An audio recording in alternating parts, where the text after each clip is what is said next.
Why is Clair Obscur Expedition 33 so good? I've been struggling with this question ever since I watched the final credits back in May, and I've been staring at the blank first page of this script for what feels like ages. Initially, I just wanted to sidestep the game itself and talk about its most surface level features, the French cultural and national identity that it is wearing on its sleeve, giving it an incredibly bold and distinctive look and feel in an age where it feels like most other games are either constrained by needing each of their elements approved by 5 different boards of managers, or a budget that consists of a supply of cat food and a rapidly dwindling life energy of a handful of developers. But every time I took a crack at writing this, I hit a roadblock.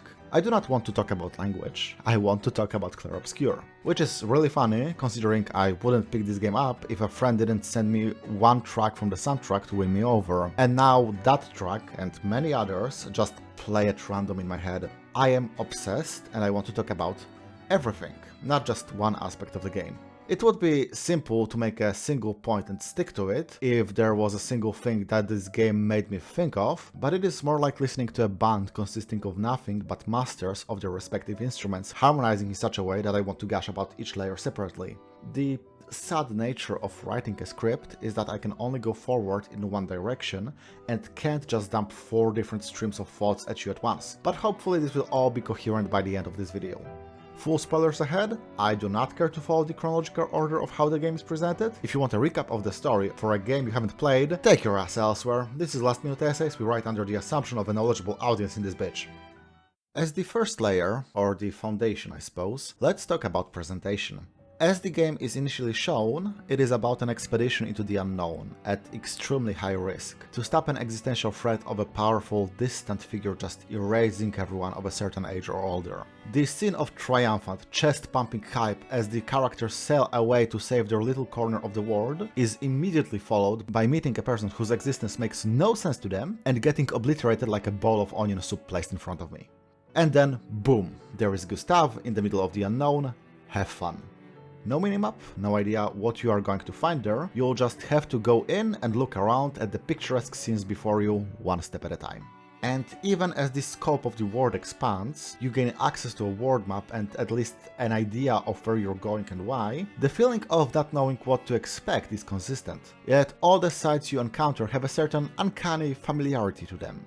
Be it sites like a whole damn coral reef on a land that makes you feel like you're underwater, or the strewn about ruins of a city evoking the sights of Paris at the start of 20th century. Everything is built of familiar things in unfamiliar combinations. It really does feel like you are exploring an unknown frontier in this world of visual wonder. The music adds to this feeling as well, with lyrics combining several languages like French, English, Latin, and just straight up Near-esque conlang.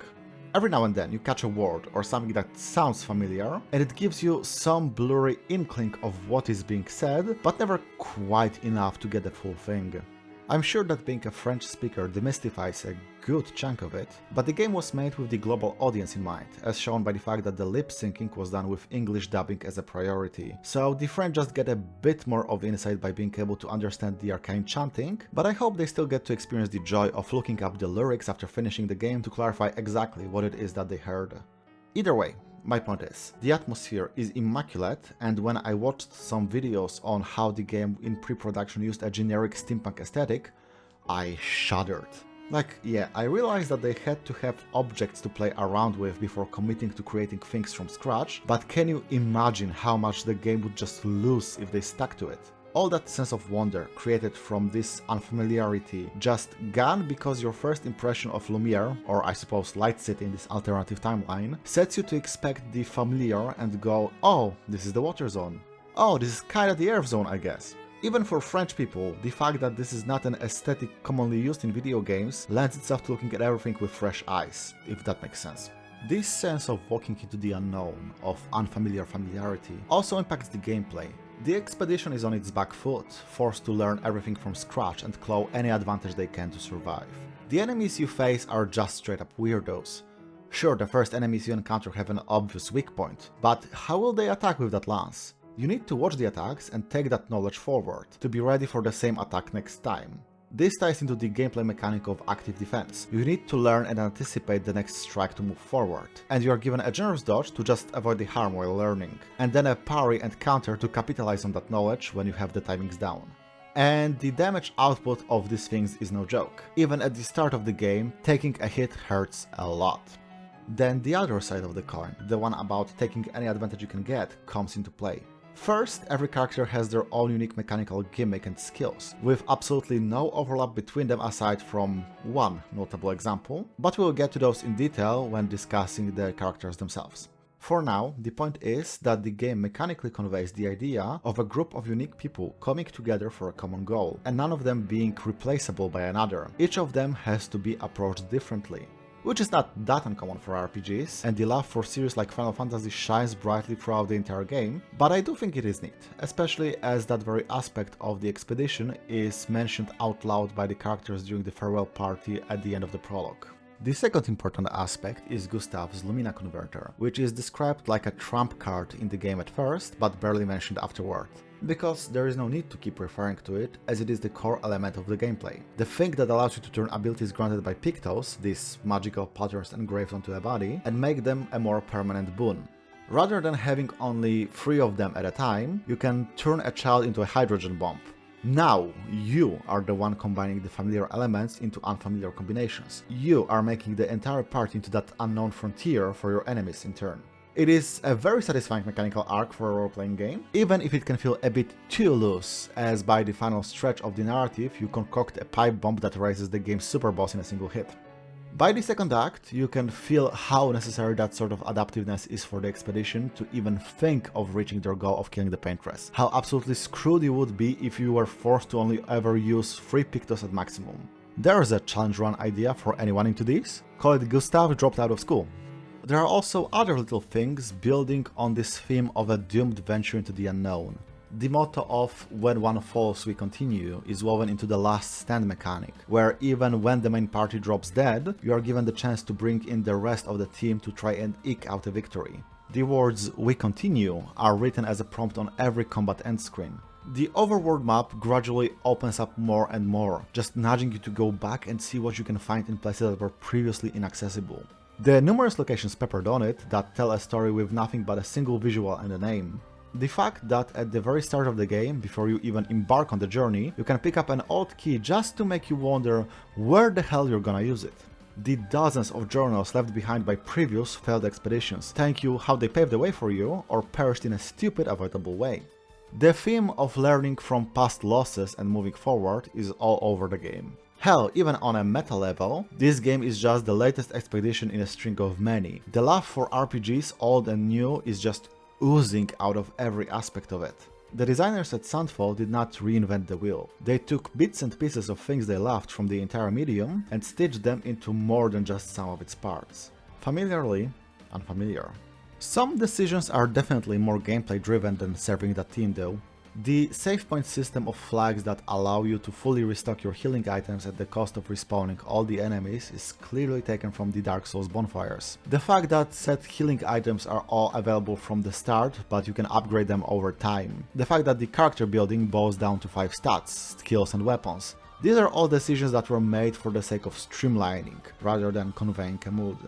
They all are, however, absolutely correct decisions. If you asked a random person, like me, what a game about cutting your way through an unknown frontier should have, they quite likely would mention a crafting system where you could gather some alien doodads from this new world and combine them to create tools to aid you. And I would absolutely detest it. Do not ask me to design a game, I will fuck it up. Rather than throwing sand into the gears, the game is designed to give you a straightforward path to the next bundle of emotions for you to experience, be it a story moment, a fight with another screwed up little guy, or a fixed camera vista that is there just to let you soak in the atmosphere, pick up one item and leave. And then there's elements that were made just for funsies, like the mime boss fights, or Gestral challenges that have nothing to do with the core gameplay loop and are just there to be memorable through how irritating they are. All of Clair Obscur is made to make you feel as many possible things throughout its runtime as possible, and everything that stands in the way of that is sanded off. And of course, the biggest factor playing a role in how memorable the game is the story. So let's finally get around to it. Though rather than talking about the events, I think it's much more interesting to talk about the people partaking in them instead. But we do need a general starting point first. The game, as presented initially, a doomed world where every year an uncaring godlike figure paints a number and everyone of that age or older just vanishes, turns out to be a very, very small fragment of a much larger universe. A magical reality, one of many, created by a family of French kinda wizards, known as the Sanders. Or more specifically, one created by the middle child of the family, Verso, when he was a young boy. A land of wonder and adventure, where he and his older sister Clea could play to their heart's content. The only issue is, Verso, as an adult man, died in a fire saving his younger sister Alicia because the family's enemies set fire to their mansion. And this canvas is the last remaining piece of him, quite literally, as a bit of his soul continues on painting it in perpetuity. Torn by grief, the mother of the trio, Aline, locks herself inside of this living painting and creates immortal copies of her family members, unable to deal with the loss of her son. And it's killing her, slowly but surely, so her husband Renoir also dives in to destroy it and save the love of his life from herself. She doesn't like that, and for 67 years, a war of attrition has been slowly going on between these two people that might as well be gods compared to our playable characters. And thus we have our stage, a world condemned to death to save a grieving woman by breaking her heart all over again. And her youngest child is also in there, but with amnesia, and we start the game thinking she's just a scrappy teen, when she is in fact a heavily traumatized teen with godlike potential to choose the fate of this world. Yippee! While a rather simple idea at its outset, what if the world was not what it seems and or there were aliens, is honestly a tired twist at this point, it is fascinating that due to how tightly knit the entire fiction is, there are several layers painted on top of each other. There is the real world, the Descenders, and what they each individually brought into this canvas and why. There are the childish, whimsical creations of Verso and Clea, when they were just kids playing around with their powers. Then there are Nevrons and Axons, the creations of adult Clea and Renoir, an army of monsters created as a tool to slowly but surely deprive Aline of the power to maintain the world and stay in it. And finally we have the people of Lumiere, a city modeled after the real Paris, a refuge created and populated by Aline to play family in. The citizens of this painted city of light are undeniably their own autonomous people, with their own dreams, ideas and grievances, while still being unquestionably linked to the family of the Sanders on some level, a reflection of them. It's easy to say that the painted Verso is a copy of the real guy, but he also has decades of his own history that make him his own person. And then you have Gustave, born years after the painted Verso, while still very clearly being very similar to both him and their real counterpart. As a certain incredibly huggable marshmallow says, every person in the canvas is a cousin. Same, but different. Like a community locked to a single island, except their similarities are not due to a narrow gene pool, but a narrow range of inspirations for their creation, if that makes sense. They are important to understand both as individual people and as fragments of the Descenders, of whom we are directly told very little outside of their collective grief. Every person from that city, especially the playable party members, is a different portrait of the family that created them. You could say they're made in their image. Must be really weird to learn not just that your god is real, but it is in fact the family of 5 messy bitches. It is probably important to say that, by the nature of the narrative, this video is going to be, in large part, a portrait of the real Verso, because it is his absence that shapes the entire story. We get a total of one scene where we see him directly, along with a single sentence uttered to Alicia, and even that's just a memory, a nightmare she jolts awake from. What we see is the outline around an empty space, made of the things and people left behind, the contrast between the things that the spotlight of the game is turned to, and the dark hole where his person should be. A Clair Obscur kind of reading of the game, if you will. There's cute inconsequential things, like the fact that he loved model trains as a child, and you can find one in his room in the mansion, as well as the echo of his soul looking at a real huge train in awe, saying he got it from his maman. Details like this I will mostly brush off or ignore, as I do not want to just fill the script with trivia combined from the entire game. But let's start on a childish note anyway. The Gestrals are, quite visibly, art-posing models with brush heads on top to emulate hair. They love fighting more than anything, including building war machines, and are pretty silly guys. They're a young boy's action figures, getting into spats over dumb stuff, and they don't even need to fear death, because they can be revived at a magical river. That does take a darker turn later, but we'll get to that when discussing Monoco, the sole Gestral party member. The Grandis are another native species of the canvas, and I assume once created by Verso when he was a bit older. Pacifistic, much more interested in verbal sparring. They are almost entirely gone by the time of the game's events, not having the same resurrective immortality as Gestrals. Maybe they were made by Verso, who was bored by Gestrals, looking for a new form of play, but they never stuck around as much of an idea. Or maybe he and Clea just outgrew the canvas before he could give them any more depth as a creation. Probably the most interesting thing related to them is that atop a mountain, one Grandis asks you to fix a carousel, which makes him remember a small girl he played with before the fracture, called Eloi. All he remembers is her hair, and he makes Maelle's hair into a bob. And in Lumiere, before you depart for the expedition, you can talk to a teenage girl, also called Eloi, who also keeps her hair short. Once again, the ideas that make up these people return again and again. A small child from more than 67 years ago is a cousin to one that is bitter about her father dying in a previous expedition now. Sure, it may be a coincidence, but I don't believe in coincidences in fiction. Two very prominent childhood creations are Esquie and Francois, a sort of duo of perfect friends created by Verso and Clea respectively. Esquie is this big, jovial hugging machine that always knows when you're crying and is ready to provide comfort and always finds a silver lining, even if you can feel a bit woo rather than wee as well. And he's strong, but needs special rocks to do the most impressive things, which is a perfect pretext to go on an adventure, and he won't be the one doing the fun things like fighting because he's a bit lazy, but he will protect you when needed. He's basically Superman, and the fact that in one ending we can see Alicia holding a doll of him only adds to that reading. He has been a source of comfort for the children in the family for a long time, in one form or another.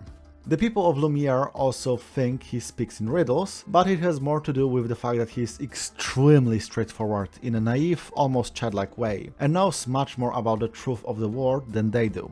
He also likes to drop phrases like "a rolling stone gathers no moss," and you have to wonder if maybe a young Verso thought these sayings are deep as hell, so of course a wise Esquie would use them a lot. And you could read his comforting nature as hinting at some darker thoughts of young Versos. And while I'm sure that every child has moments of sadness where they want to find some comfort, there is something to be said about how Verso looked for it in the canvas and not, his parents and older sister.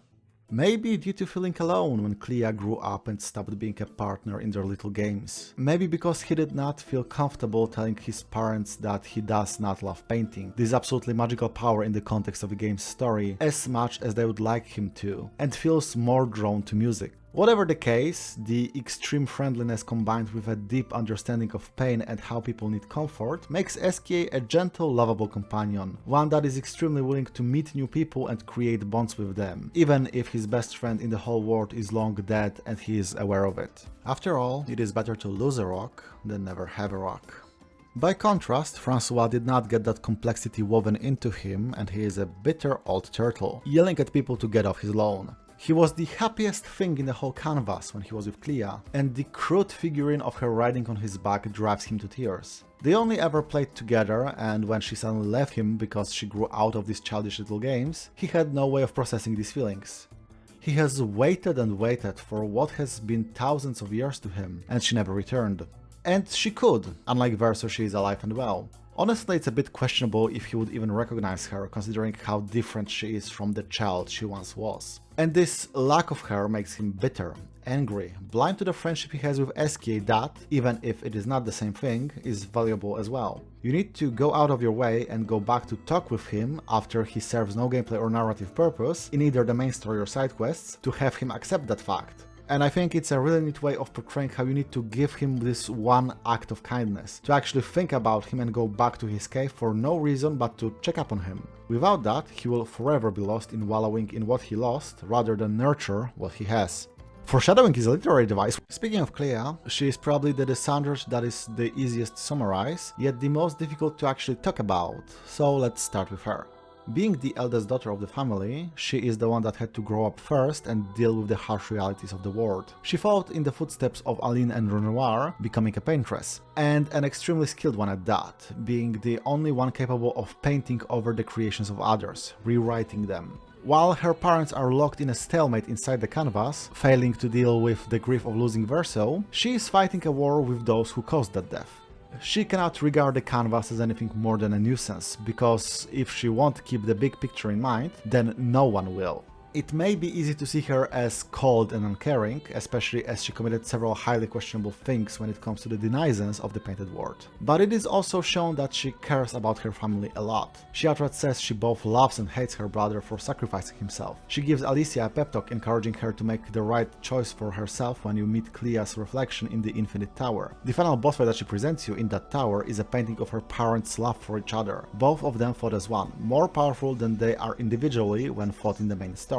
She created the Nevrons that are a menace and slowly destroying the world, but some of them are just hanging around and not harming anyone, like the Pelgas you do a few side quests for, or Goblu that just wants to protect flowers and looks like she made a homage to Esquie. And she also made the Lamp Master for the express purpose of tormenting her baby brother for kicks, and that goddamn mess of hands also torments the audience because it's the boss fight that happens right before Gustave fucking dies.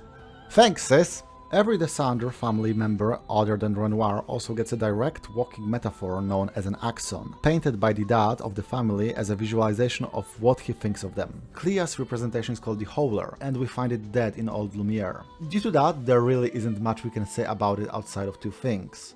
One, the name and visual design definitely portray Clea as carrying the whole world on her back, dependable and strong. 2, just like there are echoes of Verso's soul across the entire game, there is also a spirit of an adult man next to every axon, a shadow of Renoir and his thoughts on his family.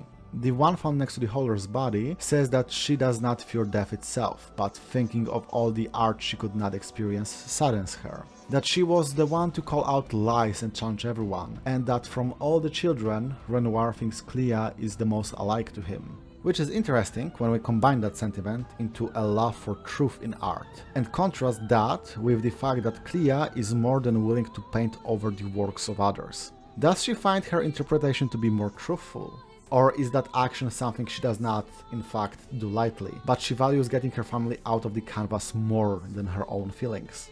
She does appear to be aggressively blunt and to the point in the few interactions we have with her, but if we look at the creation of hers made out of pure passion and not to serve a goal, which is to say Francois, could we see the part of her she would not admit to, that the one person she cannot be honest with is herself? One of Renoir's fading images mentions that while he enjoyed the process of painting the most, his wife started to focus more on what art can achieve over time. And if Clea is the most similar to him of all the children, that seems like too important of a thing to be a difference between them. As an addendum, I also find it really funny that it seems to be implied that it was the Howler that yeeted a big chunk of Lumiere into the ocean, probably intending to destroy as many of Aline's creations as possible in one fell swoop, but it was what ultimately saved everyone on that rock. Clea is not quite the cold, perfect, infallible mistress that she is seen as by her younger siblings. Hell, the whole idea of making an army of Nevrons backfired too, considering that if people of Lumiere were left to their own devices, they could have kicked her mom out of the canvas much earlier, if we take some journals at face value. And then the chroma locked inside the corpses is turned against her dad, whom she was helping. The no-nonsense aggression creates about as many problems as it solves. Probably the clearest example of this is recounted by the painted Verso. First she tried to kill them all, then she told them the truth, which made the painted Renoir side with the paintress to defend his family at all costs, and the painted Verso tried to end it all every chance he can. One problem and one solution in one action. Similarly to Axons, every Descendre other than Aline has a painted human version of them, as the mom made a pretend family to deal with her grief. And just like with real Clea and Howler, there is not much we can say about the painted Clea. We know she was a woman who fell in love with one of the members of Expedition Zero, Simon. Just to give him a brief rundown as well. Strong as hell guy, painted Clea's lover, got ridden over by the real thing along with his girlfriend, then killed the Howler and is now stuck at the bottom of the monolith, and is the strongest goddamn boss fight in the entire game. Also, I think the statues in Lumiere's pier might be Verso and him, but honestly there's not enough details on these things for me to be sure. Back to Clea, she is now completely painted over by the one that served as her model, and became a one-woman factory of Nevrons. And when she's fought and defeated, a bit of her face can be seen behind the chipped away paint, a moment of clarity of who she is and what she has been made to do. And rather than continue being a tool in someone's hands, she prefers to die on her own terms, having her own creations tear her to shreds. When given the chance to act freely, she would rather choose death while being true to herself, rather than carry on by the will of someone else. It seems that even in Aline's portrayal, Clea was someone capable of making the hard choices. Though I do wonder what the real firstborn daughter found so offensive about her counterpart.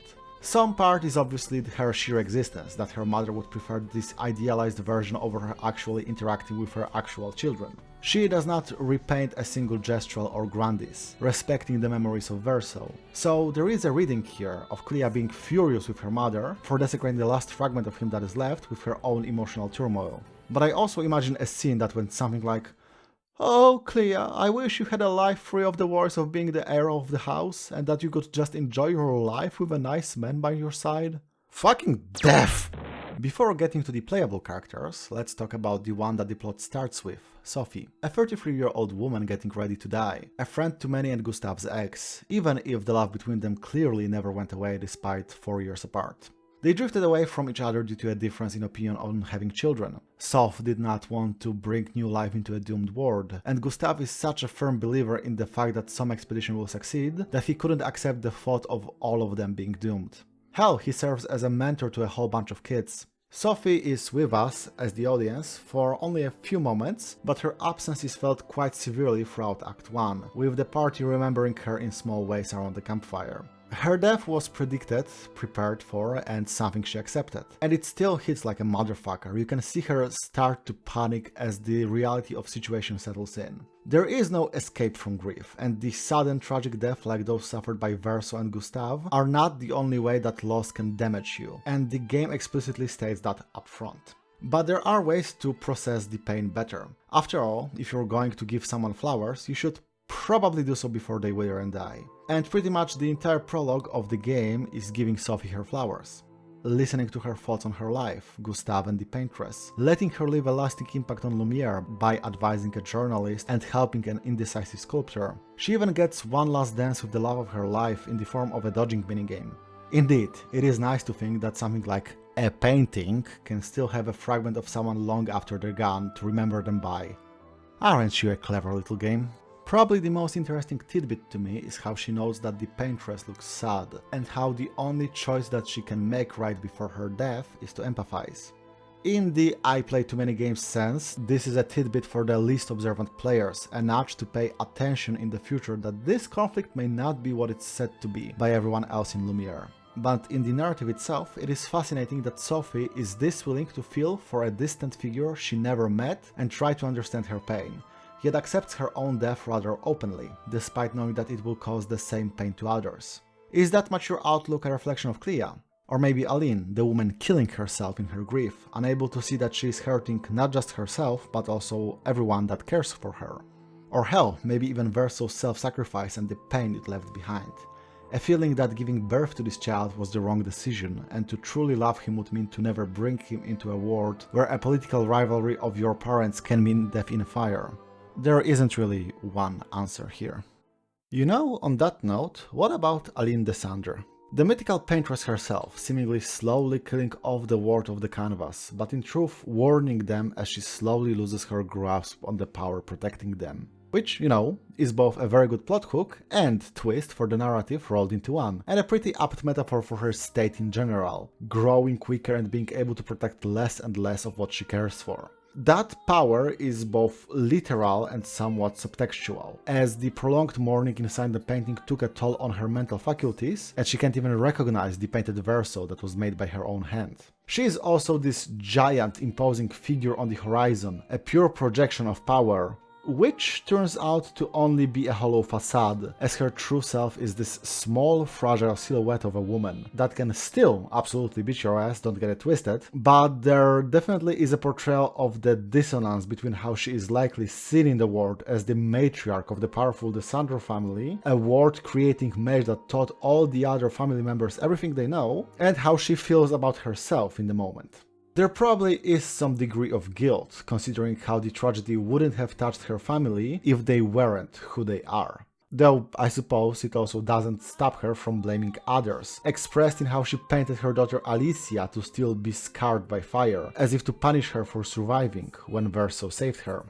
And upon laying eyes on the party at the foot of the monolith, she just sets them all on fire and only stops when it looks like the flames also engulf the painted copy of her son. And however she painted her other daughter, real Clea found the portrayal so offensive that she completely overwrote it. But that is about as much as we have to go by. We only hear Aline speak before and during the fight with her, and everything has to be inferred from her actions and the impact it has on the world around her. Her metaphorical figure is a negative space, defined by the thoughts and interpretations of those close to her. She is as gone from the life of her family as Verso is, despite still being alive. And it's a horrible thing to grieve someone who is still alive. Just ask a certain turtle what that feels like. Aline's axon is Sirene, she who plays with wonder, a massive figure with an entire colosseum built around her, performing an endless dance that mesmerizes everyone who looks at her. It is beautiful, you can feel the memory of falling in love woven into this entire area, a young man mesmerized by the woman who would later become his wife, an artist surrounded by her craft and accessories to it, demanding one's attention with the beauty on display. But there is also an undertone of bitterness to it all. A fragment of Renoir wonders when exactly did they start drifting apart, not seeing eye to eye anymore. He claims that nobody can perfectly understand themselves, let alone another person. And Sirene's power is one that completely disregards understanding other people, instead projecting her feelings onto them, forcing them to feel what she does. And the song that draws people in is one of grief and the desire to escape from it, making everyone see specters of those they lost and want to see again. The only person it doesn't work on is Verso due to his desire to completely destroy the canvas, but interestingly enough, it is not him that deals the final blow, but Lune. The Holder was defeated by Clea by proxy, empowering Simon, and when we get to see Alicia's axon, the Reacher, it culminates in a duel between the real and the painted Alicia. I think it's important to keep that theme in mind, but we'll talk about it when discussing Lune. The last thing I want to say about Sirene is that it is peculiar that her performance of choice is music and dance, not painting. On one hand, I understand that the developers did not want to show their hand too early, but it's also worth noting that when we see Aline's memories inside the monolith, one of them is of teaching young Verso how to play the piano, and the mansion has several instruments in its living room. Heck, the piano is even said to belong to Aline herself. Perhaps painting was not the only art she loved, and maybe it was that one part of herself that only her son could connect with. Not to say that losing your child gets more trauma points if both of you share the hobby, but it is the kind of void that no one else could fill, no matter how close they were to her. Speaking of unhealable wounds, we only get to spend one act with Gustave, but his shadow is cast over the entire game. A brilliant engineer responsible for creating the Lumina converter that serves as the Expedition 33's trump card, and it is also mentioned in passing that he maintains the shield protecting Lumiere from Nevrons. A teacher of that trait to children, and it's mentioned that his artificial arm was built by them and it seems to operate as well as an organic hand would. And these kids adore their mentor, as we can clearly see in how they interact with him and how distraught one child is when Maelle returns triumphantly to Lumiere, only to break the bad news that he didn't make it. And a scholar of expedition history, most knowledgeable on the past efforts of the brave volunteers. But there's also things he's bad at. It's mentioned by Sophie that he tends to stumble his own words, and that remains true throughout the story. When trying to address a difficult topic, even as simple as apologizing to a Gestral that he shouted a password at, he mumbles and tries to backspace his own words. When he has a clear goal before him, like finding Maelle after she gets separated from the group after the massacre on the beach, he bulldozes over the words of others, completely brushing off anything but that goal. He can also be overly protective of that adoptive sister of his, attacking an Evron that was not aggressive and ignoring her agency in choosing to join the expedition when things get tough. And just like Verso saved Alicia from a fire, which ended up scarring her both emotionally and physically, so does Gustave break his promise to run away and throws his life away to protect Maelle. Hell, he almost does it at the beginning of the game, having lost all hope when seeing the corpses of other expeditioners, and Lune thankfully stops him. There is this underlying self-destructiveness to him, combined with an absolute devotion to protecting those he holds dear, at any cost. He's a painting of Verso and Renoir in equal measures, the cool older brother that shows Maelle the world and teaches her everything, but also one who clearly is hiding some damage from her and is trying to put on a brave face. And the dad that will do absolutely anything to protect his family, even if it means being hated by them. When burying him, she even says that she could never figure out if he was one or the other to her, but whatever the case, he was the best she could ask for. Mechanically, he is quite simple. Build up a charge through various actions and cash it in all at once by using the powerful overcharge. building up little steps to reach a grand conclusion, mirroring him as being a face of the expedition as far as the audience is concerned, even if he is not the leader of it at the start because he's too socially awkward to lead people. Just as he says in the very beginning, he is being useless today to save his usefulness for tomorrow, which initially is just a witty offhand comment, but in the context of the truth about the game's world, it is interesting how his choice of hobby, throwing stones at the paintress with no intention of ever hitting her, is a process he enjoys for the sake of itself, not for its intended goal. Once again, calling back to the discussion of painting for its own sake, like the canvas was originally used by children for the sake of creative play itself, and painting for a specific goal, like Aline's creations of the painted people as an outlet for her grief, or Clea's and Renoir's creations made to force her out of it. There is joy in something having no purpose, and there is pain in being too focused on a single goal. Wonder if that will come back to haunt us later. Though to be perfectly clear, this is not so clear-cut considering that, again, he is an engineer, and his creations made for a purpose are the thing that pushes this particular expedition to succeed in the end. These devices are also an act of creation, they are also art, made for the purpose of protecting others and making their lives better. And they achieve that. At no point do any of them backfire against any citizen of Lumiere. Though, considering what defeating the paintress results in, the truth is, once again, neither fully light or dark. It's Clair Obscur. I also think it's kinda neat that Gustave has a sister who is the responsible one out of the two, being in a governance role in Lumiere. She's obviously not older than him or she would have gomashed by the time we meet her, but she is definitely the more adult of the two, and you get a picture of it from just a short exchange between the two right before the expedition departs. It is a nice parallel to Verso and Clea, especially as they both took Maelle in. Not much to add here, just another repetition of a familiar pattern when you replay the game and have the full picture in mind. It's never mentioned directly how Gustave lost his left arm. All he says is that when life gives you lemons, you get a prosthetic lemonade from your students as a gift. I do think it's interesting how, symbolically, that mechanical arm is the game's themes in a nutshell. A loss replaced with something similar but undeniably different. A product of love and immensely powerful, but discarded at a moment of need to protect someone else from harm. By punting another version of Renoir across the cave, Gustave protects Maelle from himself in a twisted enough understanding of the situation. Though ultimately it does very little other than bring her more pain. Whole lot of meaning to an object that gets mentioned in the dialogue like twice. Let's just rip off the band-aid and talk about Maelle, or Alicia, here. She's central to the entire plot, so let's put her roughly in the middle of the entire script, mostly because if I try to talk around her any longer, I'm gonna tie myself into a knot. Alicia the Sunder is the youngest member of the family, and the plot of the game finds her in a rough spot. Tricked by an enemy faction of reality-bending mages, called the Writers, she led them to the family home and they set fire to it. Verso died saving her, and now she's haunted by his words, telling her she's okay as he burns away. The reminders of that mistake scar her body, a permanent reminder of the price of her naivety, that she was used and discarded by someone she placed her trust in, and it destroyed her family in the process. Blisters left by the fire are all across her face, and the flames took one of her eyes and her voice as well. Not much is ever said about the Writers, they are a very nebulous concept. But I think it's important to address why she would place trust in strangers like this in the first place. The first underlying factor is definitely her feelings of alienations from her own home, even before the fire. If you take your time around the mansion during the fake epilogue, you can find a wall of paintings made by the members of the family, and only a tiny one in the corner is Alicia's, as it was the one piece deemed suitable by the dear old maman.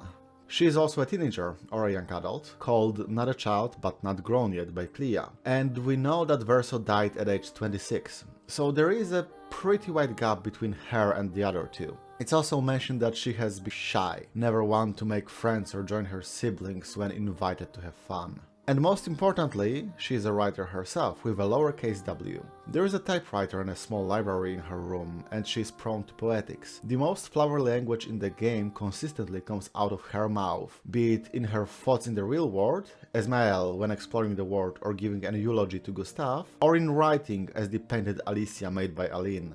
Also, her strongest move, Stendhal, is literally just the name of a real-life French writer. So we have this shy child, feeling like she's fallen behind her older siblings, both as a painter and socially, trying to finally reach out to others over a shared passion, just like Verso strived to become a musician, and getting the worst day of her life in return.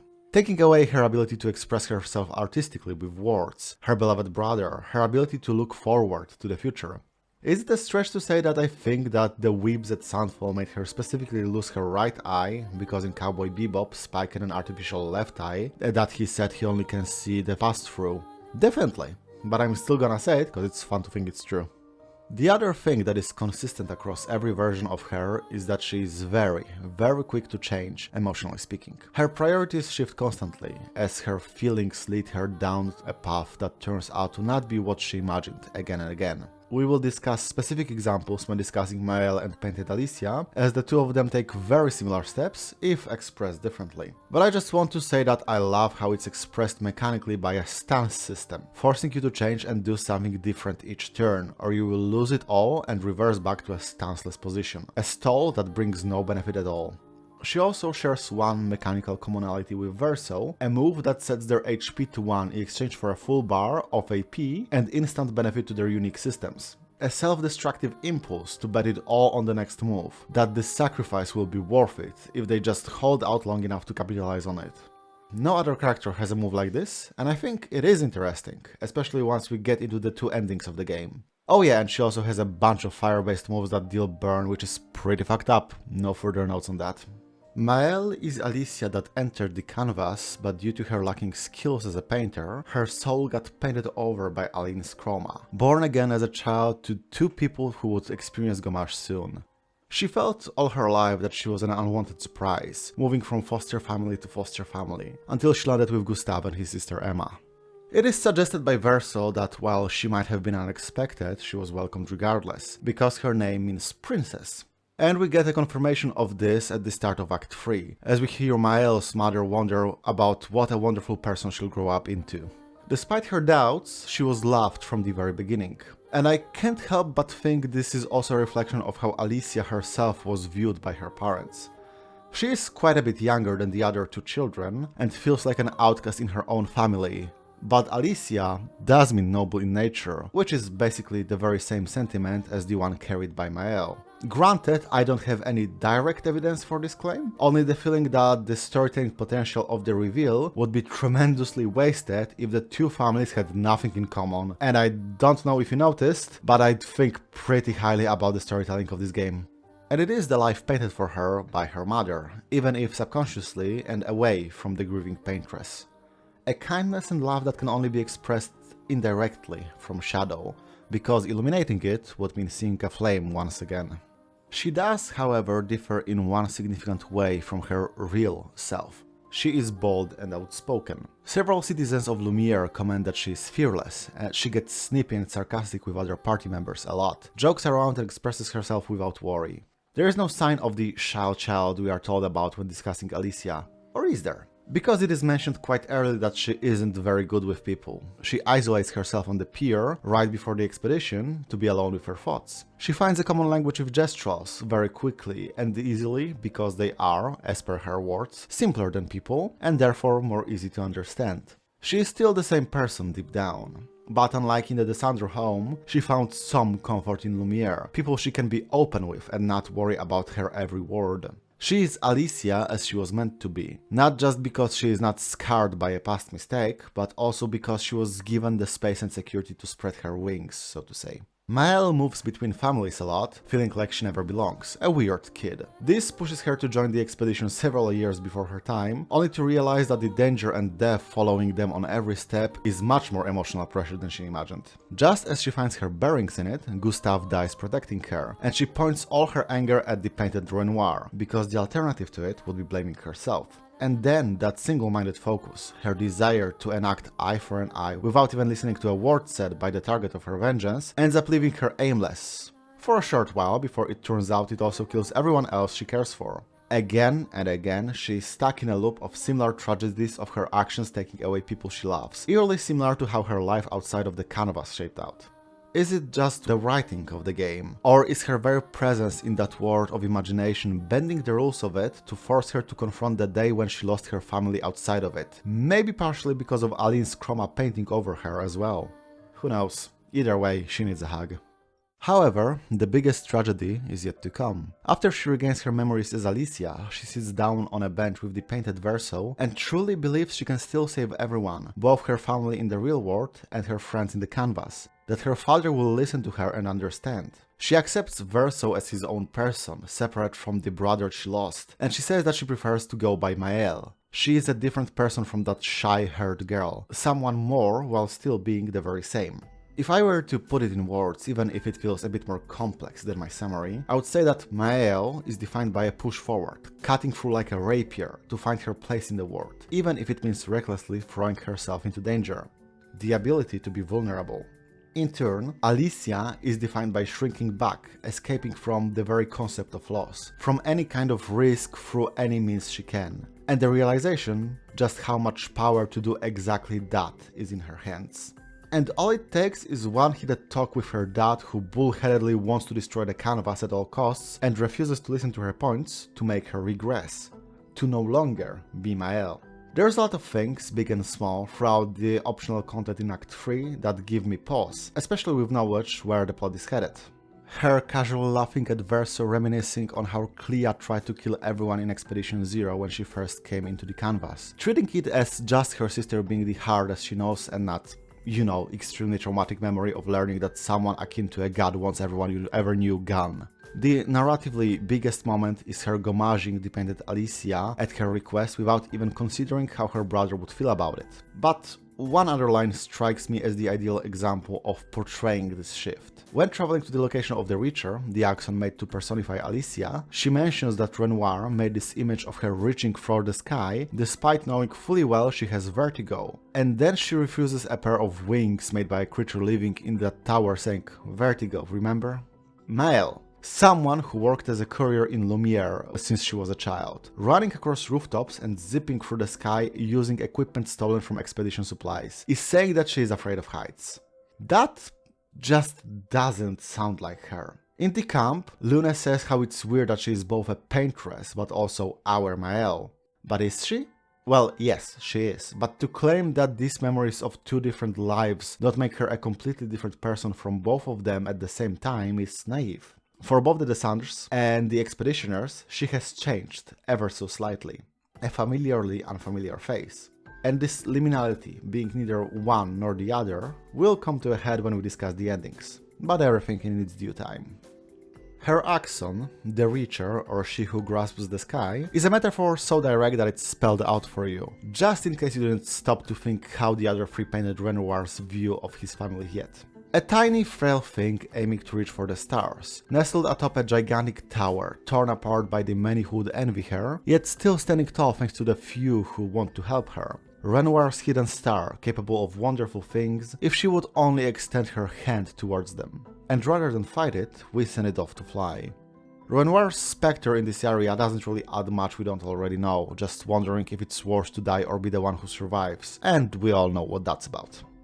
The painted Alicia is monochrome, like a ghost, covered in burns and hiding her face behind a mask. I honestly have a bit of trouble painting a picture of her as a character, because she doesn't say much on behalf of her condition, and I'm very emotionally stupid, but I'll try.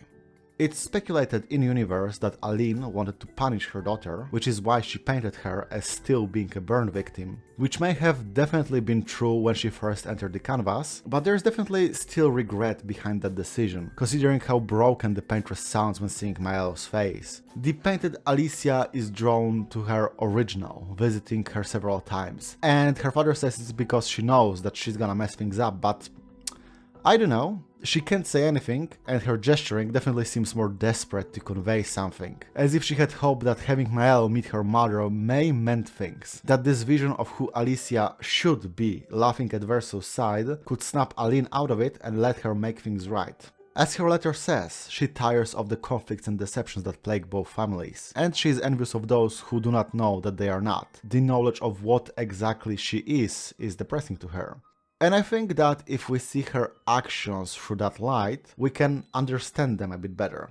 She watches Maelle, steps in to protect her when the painted Renoir is about to expel her from the canvas, but when Verso tries to use the redhead to strike down the real paintress in old Lumiere, she stands by her mother's side. She genuinely loves her family and wishes for what's best for them, even with the knowledge that it was her mother that scarred her so. And she is trying to do what little she can to make the two families meet and resolve their conflicts, to do away with the deceptions. She gives her brother a letter asking to find a way that can help both families by finding another way, but it ultimately leads to the death of her father, her mother being expelled from the canvas, and her brother trying to commit suicide by artist. Again, the best intentions lead to tragedy. And so she secludes herself next to the axon, painting it awaiting the end in one way or another. And after a graceful spar with Maelle, after confirming that she has no power to change anything, she has one final request. To be sent to her family, not even giving a single look to the brother that ignored her heartfelt letter. Lune is the first party member we get outside of Gustave, and her deal is quite straightforward. She is the nerd of the party, having worked to prepare for the expedition her entire life. She is the daughter of two scientists that perished on a previous attempt, and is infinitely knowledgeable about previous expeditions, protocols in place, and so on. This is presented to us in a multifaceted way. She feels pressure to live up to the legacy of her parents, hears their comments in her head despite them dying more than a decade ago, and she can stress about the details to no end, quadruple checking if she got the optimal landing point on the continent rather than join everyone else in drinking the stress away. This meticulousness is also portrayed mechanically. The stain system encourages planning 5 steps ahead to get the most of all the abilities you use, having one feed into the next. She is also a multidisciplinary mage, having access to 4 different elemental damage types, when everyone else has the element of their weapon and maybe 1 or 2 elements on top of that. This scientific approach can also be a bit callous though, as her first instinct when talking to a traumatized child that just had a vision of some weird shit is to grill her for details before she forgets.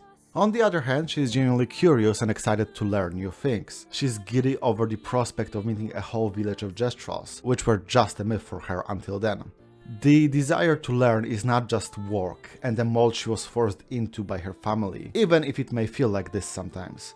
There is genuine love for this stuff in there, but you know what they say, do what you love and every single moment of your life will become work. It is quite interesting that she mentions being the youngest in a family of 5, mirroring the Descenders quite neatly, placing her in a very similar spot to Alicia. Heck, the family even has a dog too, though there were some differences. The oldest sibling was a guy named Sciel, and in between was Stella, whom Lune describes as a passionate artist that made the most out of her life. In contrast, Lune thinks very little of her position in the family, viewing herself as someone who was born simply because her parents needed a research assistant that never goes home. Despite being the most dedicated to the expedition's core mission, it feels a lot like she is not doing it for any personal reason like the rest of the team. When asking Verso why he never returned to Lumiere, she says that the one thing she really misses from there is the food. She is the last one left, and there isn't anything or anyone to come back to either. This is, I feel, why she was the one to deal a finishing blow to Sirene. Sure, she would love to see her family again, but she fully expected being left alone for all of her life due to being the youngest, so she can break free when everyone else is reeling, sharing in the Axon's pain. She already mourned her parents and siblings, even if back then she did not take it as gracefully as during this encounter, as we do have a mention of her cutting off all her personal relations to just fully drown in her work after her parents died. Even when the mission is complete, she is still considering everything they failed to learn and how to approach it now that everyone should have much more time to live. This lack of anything to return to is one of the things that she and Verso bond over. The others being both suffering from constantly feeling under pressure to live up to their parents and a passion for music. Though that bond is also severely strained with his betrayal, and she calls him a liar and a coward, strongly believing that with enough time and information, a perfect solution can be found.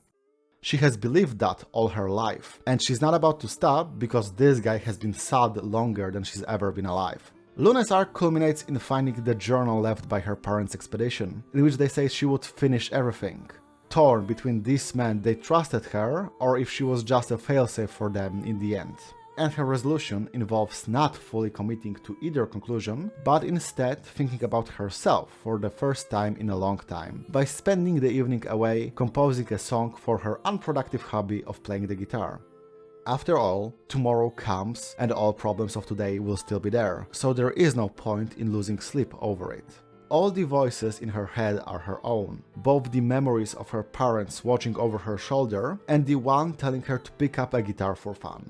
If I were to summarize her entire character as embodying something of the Descenders, it would be dedication, with all the good and bad it brings. And letting go of a bit of it, understanding when it is called for, is the first step in fixing the flaws of every member of that family. Sciel is a much more laid-back person, to the point where her reaction to thinking everyone but her died was becoming a Gestral arena champion and just riding that out until she gommages because it's fun. A farmer turned teacher, with her left arm adorned by tens of bracelets given to her by her students, someone who is loved by those around her. She is also the first one to trust and give second chances, just a ray of sunshine in general. At the same time, she is also the person that went through the most darkness out of anyone in the group, having lost her husband to an accident years before his gommage, attempting suicide by drowning, and losing a child she didn't know she had because of it. Her mechanical gimmick reflects this polarity as well, with two skill trees of light and dark abilities moving to meet in the middle, and using one after the other, putting her in a twilight between light and dark, giving her significant combat bonuses. Visually, the abilities are also tied with symbolism of cards, divination and fate. I believe mostly because she is in peace with whatever future brings, no matter whether bright or dark. The worst of it already happened to her, so she can make the most of the hand she's dealt. Sciel is, in a way, the entire theme of the game in one person. Someone who loved so deeply that the emptiness left by her husband cost her nothing but pure grief that drove her to self-destruction, only to be saved by Esquie and learn that she could, and did, lose much more. But this loss left her with a very interesting outlook on life, set to enjoy what she can, whenever she can. She's not shy about pursuing a friends with benefits kind of deal with Verso. She's happy to drink herself silly before leaving on an expedition. She values little symbolic victories, like planting the Expedition 33 flag after defeating the Paintress. She even says there's no hard feelings when Verso betrays everyone, because she would do the same thing in a heartbeat if she could get Pierre back. There is one exception to that lackadaisical attitude, however. Swimming. She is absolutely terrified of being anywhere near a large body of water after her failed suicide attempt. And her personal story ends with overcoming that fear little by little through exposure, facing it rather than escaping it. Considering how Alicia entering the canvas has been portrayed as drowning in chroma, I wonder if there isn't a parallel to be found here between that instinctive fear caused by a near-death experience and the fear of facing the real world and the loss endured in it, driving people into this artificial world. Because, quite similarly to that, Sciel immediately takes a step back and demands that her husband be brought back when she learns that's even a possibility. The ability to escape reality as it is too tempting, too convincing to let her even think twice about the implications of that. I'm kinda sad that I don't have more to say about Best Girl, but her talks about her grief and the emptiness left behind by Pierre are like the entire thesis of this video, so I would just end up repeating myself about things I already mentioned at the very beginning, only in context of Verso rather than a guy we never really meet in-game. If Lune is a personification of dedication of the Descenders, then Sciel is the same thing for their feelings of love, both light and dark. Only, unlike them, she is extremely upfront and honest about them, whereas the painters find themselves only expressing that fondness and care when it's much too late. In general, if there is one thing that the party has an advantage over the weird painted world around them, it is their honesty with each other.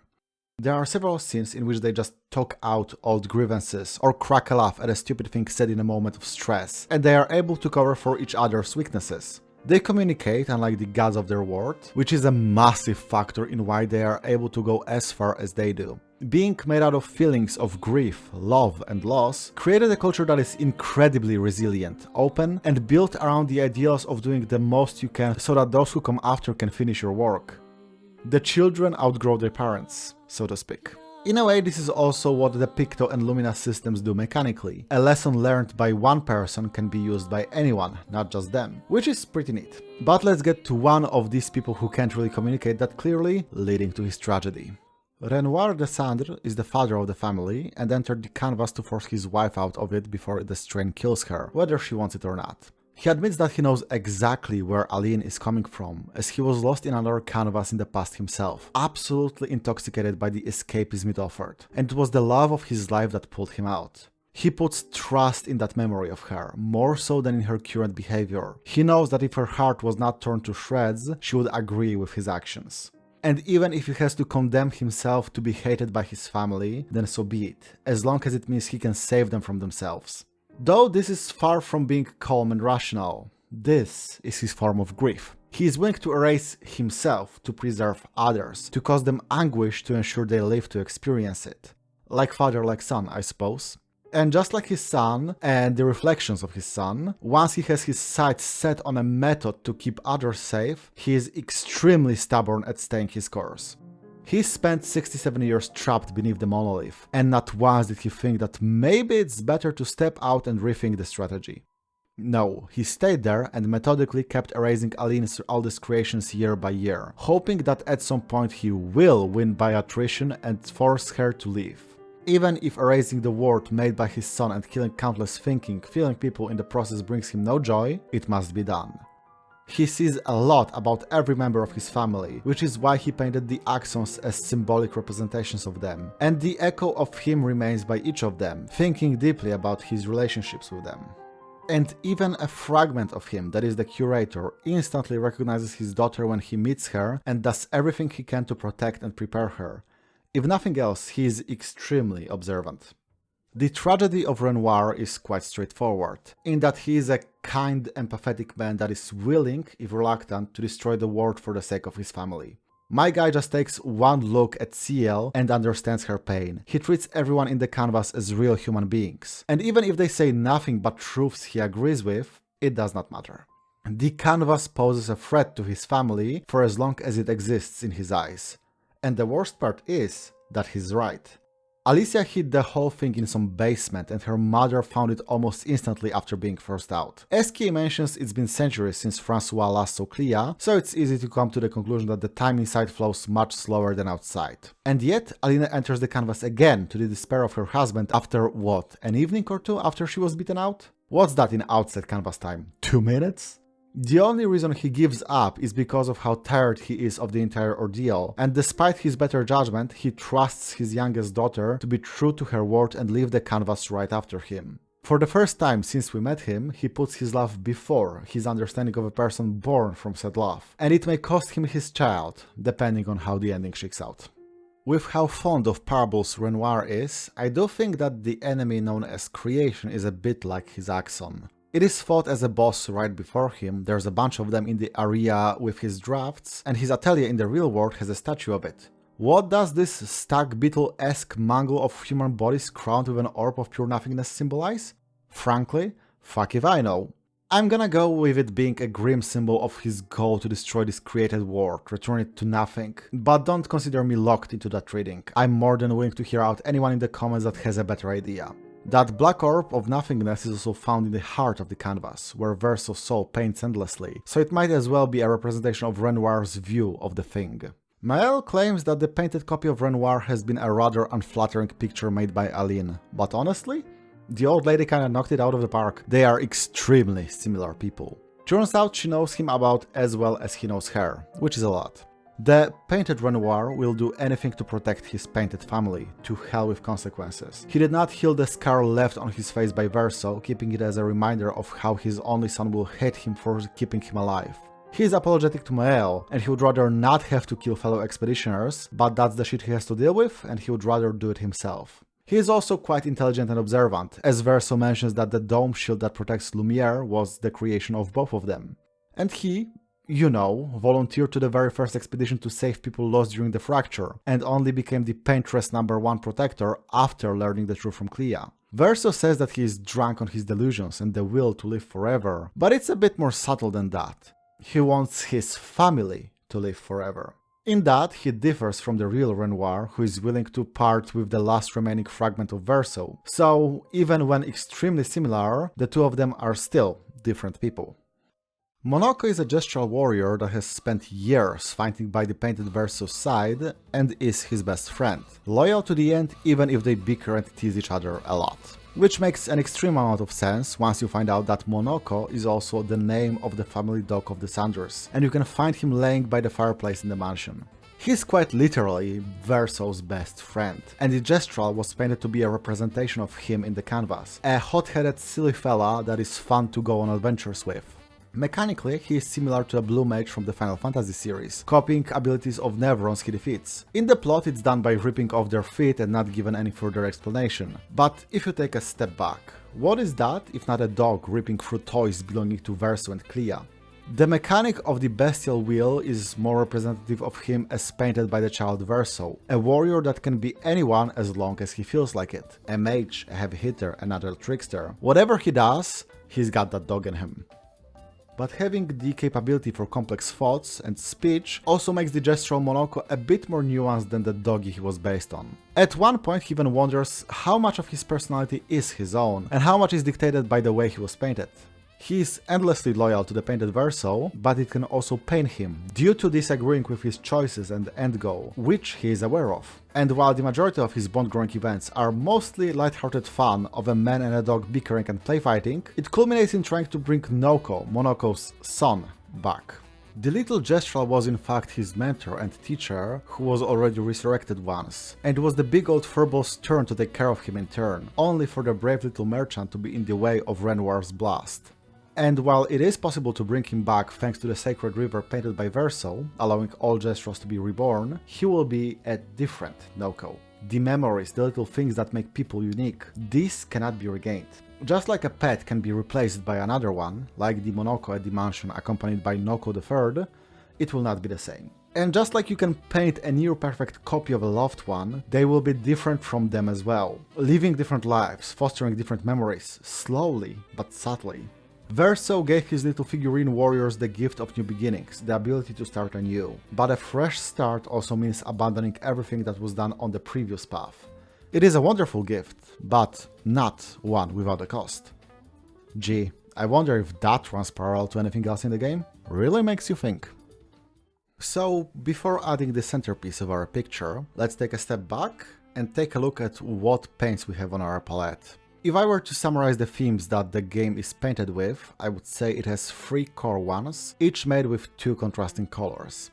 First and most obviously, there is love in all of its forms, romantic, familial, platonic, with the joy it brings and the grief it leaves in its wake. Then there is identity, as defined by someone's actions to themselves and as being seen by others that also defines them. And finally, there is the pursuit of art in different forms, made for its own sake and for an explicit instrumental purpose. And placed squarely in the middle of all 3 color spectrums is our final character, the messiest bitch of them all, the portrait of Verso the Sunder, painted over the empty space left behind by the death of the middle child of that family of painters. It would be extremely tempting to say that because the entire world of the canvas revolves around Verso in some way, then we know pretty much all there is to know about his painted copy. But unfortunately, the greatest tragedy of the playable Verso is that he is not the son that Aline and Renoir lost, despite being an extremely faithful painting of him. Just like the young Verso felt he could not be what his parents wanted out of him due to falling in love with music rather than painting, the painted musician is deeply, painfully aware that he is not who his mother wants him to be, who she created him to be. This difference between them, ironically, makes the two of them very much alike. A familiar unfamiliarity. This closeness is also exemplified by his visual design, as he looks very similar to the real Verso in that one short scene we see of him, if not for a streak of white hair and a scar over his eye. The former being a reminder that he is a painted copy, as all the painted Descenders shared the white hair, and the latter being a wound left by his father. A visual reminder that his life and choices took a very different path from the life his inspiration led. Verso is a complex little ball of contradictions and mistakes, so let's try to untangle them. The one event that is probably the most defining for his life is Julie, a woman he was very close with, turning on him after witnessing him surviving getting half of his torso turned off, fearing he has betrayed Expedition Zero and sided with the Paintress. Forced to kill her and the rest of the expeditioners by his own hand, Verso is traumatized to this day, believing that learning the truth about him would repulse anyone from him. He plays his cards very close to his chest, naturally wanting to get close to any people, as he knows his ultimate goal of destroying the canvas would kill them all. He can't hide how old he is now, so he openly states he is immortal for some reason, but he does not disclose his familial ties to the painted Renoir until he's outright forced to, and he does not spill the beans on the truth about the world, well, ever. He tried and tried again so many times that he is a stubborn bastard, blind to any solution that is not the one he set his sights on years ago. And it takes stubborn people to change the world, as Sophie would said. Too bad he changes the world for the worse, and kills off all avenues to find a golden solution to the problem of the game's world. Probably his biggest mistake was letting Gustave die on purpose, thinking he would be an insurmountable obstacle in convincing Maelle to destroy the canvas for good. But to be honest with you, he is just wrong about that. Gustave would absolutely put the well-being of his little sister over his own, and he is probably the one person in the whole world inside the canvas or outside of it that can truly get on her wavelength. Any chance for an ending that saves both the Descenders and people of Lumiere died at the end of Act 1. And yet, Verso cannot stop himself from caring. It's important that it's his character that introduces the relationship level mechanic, as it portrays how, despite himself, he cannot stop growing close, potentially very close in Sciel's or Lune's case, to the people he's condemning to death. In one campfire scene, he even bisects himself for their entertainment, and Monoco remarks how it's typical of him to go through immense pain to see others smile. It would be much easier to just keep his distance and lie through his teeth, but he can't. The dialogues reveal about him as much as they do about the conversation partner. He wants to be seen for who he is, even if years of dishonesty make it difficult to truly open up. And he wants to see the others for who they are.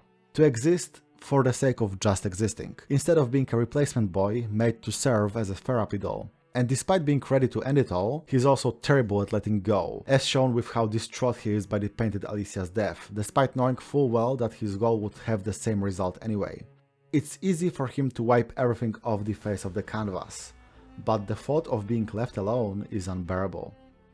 Due to these two contrasting factors, there is a lot that is emoted by Verso rather than said, a lot of pondering looks and downcast gazes.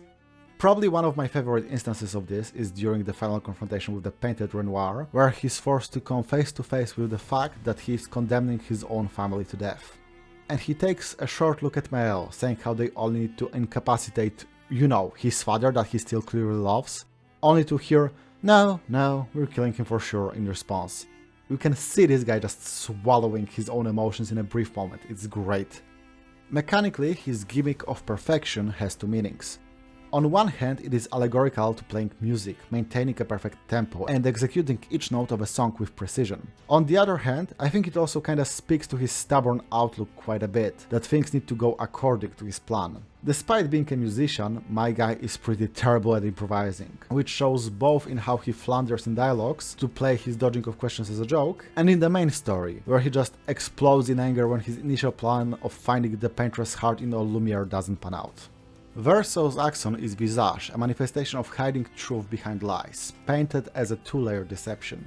A gigantic body that uses masks of different feelings to cover itself, and then the fact that the real body of the action is actually the polite servant that welcomes you to the island. Alicia mentions that Verso and Renoir had a lot of inside jokes, and you can feel that the father understood his son quite well, worrying that he is hiding a lot from his parents, behind a myriad of different masks. That there is this wall between him and the rest that cannot be taken down, especially now that he passed away. The axon even spells out that we all need masks to function, clearly an indication of how Verso was seen by his father, only to get his ass kicked by Sciel because she's wearing her true emotions on her sleeve. She's the rector to his Verso, someone who got to live despite dark feelings hiding behind her mask and driving her to a drastic measure, and someone who was able to process how the facade harmed her rather than protect her. Would be nice if the painted Verso standing right there got the fucking lesson as well, but what can you do? Seriously, he can say that Alicia needs no mask, that she's beautiful when she is herself, and then just keeps bottling everything in. Incredibly infuriating bastard of a man. Top tier writing. And so, we arrive at the end, despite the abnormal path that we took on our way here. With Renoir defeated, Maelle promises to leave the canvas as well after staying a bit longer, but Verso sees through it. She has no intention of ever leaving. She's scared of returning to her body, to a war that did nothing but hurt her, and he's not going to let his little sister die a second time. And so, in the very heart of the canvas, where the last remaining piece of the soul of the real Verso paints endlessly, you are given a choice. Side with her and let this world exist at the cost of her life, or with him and destroy it all to save one girl. Fun fact I couldn't squeeze anywhere else. If at the last rank of Maelle's story you choose to have Verso lie and say he couldn't have saved Gustave, she sees right through it as well and their connection is broken forever. They really are both hypocrites who do the same things to each other. There has been a lot of emotional discourse regarding this choice, and understandably so. There is purposefully no good answer you can give, and everyone has their own reactions to it. Though I do strongly disagree with two most common readings of these scenes. I do not think the lives of people of Lumiere can be dismissed as not real when compared to the Descendres, and still I do not agree that Maelle's ending is preferable in any way. So, here I am, unveiling my hot take masterstroke that this entire video has been leading up to. The denises of the canvas are more alive in Verso's ending than they are in Maelle's. Let me explain. In A Life to Love, Alicia is forced out of the canvas and Verso takes the hand of the soul that created him, destroying everything. His old friends, Monoco and Esquie, embrace him, but others are not so accepting of that choice. Sciel just pushes his hand away while she dissolves, and Lune stares daggers at him. And they are absolutely right to be pissed. But in the real world, as the family is finally meeting together over Verso's grave and beginning to heal their wounds, the youngest daughter looks forward and sees everyone she loved in that world, including herself, wave and fade away. And yeah, you can read it as a cinematic send away to those we lost, a last spectre before they're gone. But in one scene between Maelle and Verso, he tells her to talk to those she lost to keep them alive. Imagine how they would respond, react. And I think this is what this one final scene symbolizes. In a melancholic way, they are alive as they were, as themselves. Despite the canvas no longer existing, the woman standing before Verso's grave is Maelle, who experienced loss, but who also has the power to create a life she wants, and that life is ahead of her. Now the opposite, a life to paint. Maelle bests Verso and he begs her to unpaint him, that he does not want this life, if anything just give him peace. And she ignores him, crying that he is her brother and she only wishes to have the life together that was stolen from them. She sees him not as his own person, but as a stand-in for her dead brother, just as Aline did. And we are witness to all of Lumiere coming to the opera house, where she promised him a concert. It all seems lovely. But when Verso steps on a stage, he sees the face of his sister covered in chroma of the canvas, like flames licking her face as she smiles at him. She may have stayed inside the creation of her brother, but in this ending, she's Alicia rather than Maelle. And as Verso looks around, everything is framed in a 4:3 ratio, painted in all black and whites. The same stylistic choice was previously used consistently whenever Maelle had her nightmares or meetings with her painted self, indicating that something feels wrong, that she shouldn't be there. Claustrophobic and suffocating, a framing dedicated to moments of the kind of panic where you feel your life is out of your control. And of course it can be clearly seen that Verso is aware of what is happening and feels similarly trapped in this gilded cage. But I just want to stop and look at the audience with him. I've seen people wondering who the kid that enters the opera with Alicia is, whether it's one of Gustave's apprentices or another version of Verso. And I think the latter is close, but still off. Because it is her brother. To be specific, it's the child that Gustave and Sophie didn't have because of the risk of the gommage. Look, there they are, together, hand in hand, never having broken up.